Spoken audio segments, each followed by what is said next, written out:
یہ پرسوں ہی بات ہو رہی تھی کسی دوست کے ساتھ، تو میں نے کہا کسی زمانے میں یہ قزاق جو تھے نا غیر مسلم، یہ مسلمانوں کے ذہین ترین بچے اٹھا کے لے جاتے تھے تاکہ مسلمانوں کے اندر جو ہے یہ ٹیلنٹ جو ہے وہ فروغ نہ پائے۔ تو میں نے کہا یہ اغوا آج بھی جاری ہے۔ پہلے اغوا اس طرح کرتے تھے کہ اس کا جسم لے جاتے تھے اور وہ جہاں بھی ہوتا تھا اس کا ذہن اپنے وطن میں ہوتا تھا۔ اب بچے ہمارے پاس ہیں لیکن ان کے ذہن اغوا کر کے وہ لے گئے ہیں۔ یہ دور موجود کا سوشل میڈیا اور اس کے اوپر پھیلی ہوئی بے حیائی اور مغربی تہذیب و تمدن کا فروغ، بچے کھانا ہم دیتے ہیں، کھلاتے ہم ہیں، پلاتے ہم ہیں، لیکن یہ ہمارے نہیں ہیں، یہ اچک کے لے گئے ہمارے بچوں کو، ہماری گودیں بھانج ہو گئی ہیں، یہ ہماری فکر کے ہیں ہی نہیں ہیں۔ لیکن افسوس یہ ہے کہ آج رہنمایان قوم، آج جو ہے وہ مدرسین، آج ٹیچرز، آج معلمین اور آج کا میڈیا بالکل ان چیزوں سے بے خبر ہے کہ ہمارے ساتھ کیا ہوا اور کیا ہونے جا رہا ہے، اور ہم اللہ سے امید کا چراغ بجھنے نہیں دے رہے، لیکن جو موجودہ نظم ہے اس وقت جو ہمارے ساتھ ہو رہا ہے تو ہم گڑھے کی طرف جا رہے ہیں اور گرنے کی طرف جا رہے ہیں۔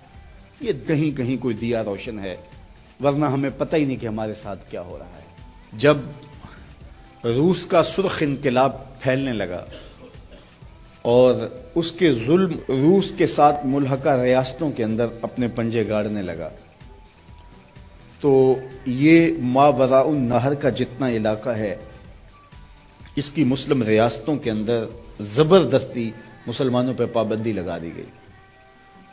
وہ مسلمانوں والے نام بھی نہیں رکھ سکتے تھے، مسجدوں کو تالے لگا دیے گئے اور قرآن مجید چھین لیے گئے، اور قرآن مجید چھاپنا ممنوع قرار پایا گیا، قرآن مجید اپنے گھر میں رکھنا ممنوع قرار پایا گیا، حتیٰ کہ سکولوں کے اندر کاغذ کے ایک ٹکڑے کے اوپر اللہ جل شانہ کا مبارک نام لکھ کر کے زمین پہ پھینک دیا جاتا، اور اگر کوئی بچہ اس کو ادب سے اٹھا لیتا تو وہ جان لیتے کہ ان کے گھر میں قرآن کی تعلیم موجود ہے، تو پھر اس گھر کو نیست و نابود کر دیا جاتا۔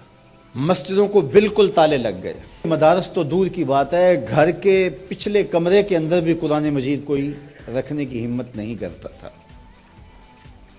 لیکن آج آپ وہاں جا کر کے دیکھیں، سمرقند اور بخارا میں، آج تاشقند میں جائیں آپ، آج ماوراء النہر کی یہ آزاد ریاستوں کا جا کے منظرنامہ دیکھیں تو جتنی مسجدوں کی رونقیں آپ کو وہاں نظر آئیں گی یہاں نہیں ملیں گی۔ قرآن کے ساتھ جو عشق آپ کو وہاں ملے گا یہاں نہیں ملے گا۔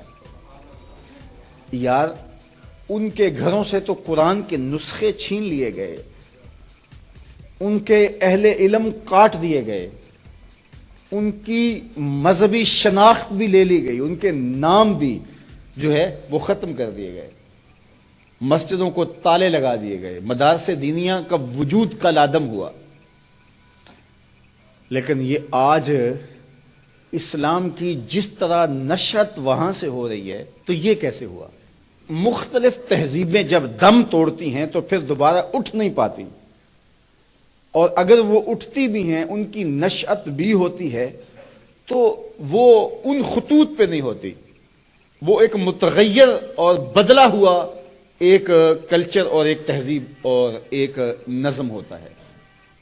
لیکن یہ تاریخ عالم گواہی دیتی ہے کہ مسلمان توڑ دیے گئے۔ یہ ترکی کی مثال دیکھ لیجئے، رسم الخط بدل دیا گیا۔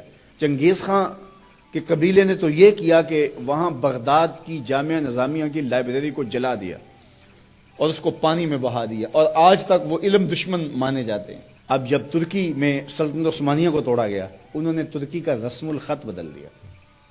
رسم الخط بدلنے کا مطلب کیا کہ آنے والی نسلیں ان کتابوں سے ناشنا ہوں گی۔ جب رسم الخط ہی تبدیل ہو گیا تو وہ کتابیں قیمتی جوہر اور موتی سے ہی، لیکن اس کو نئی نسل پڑھ ہی نہیں سکے گی۔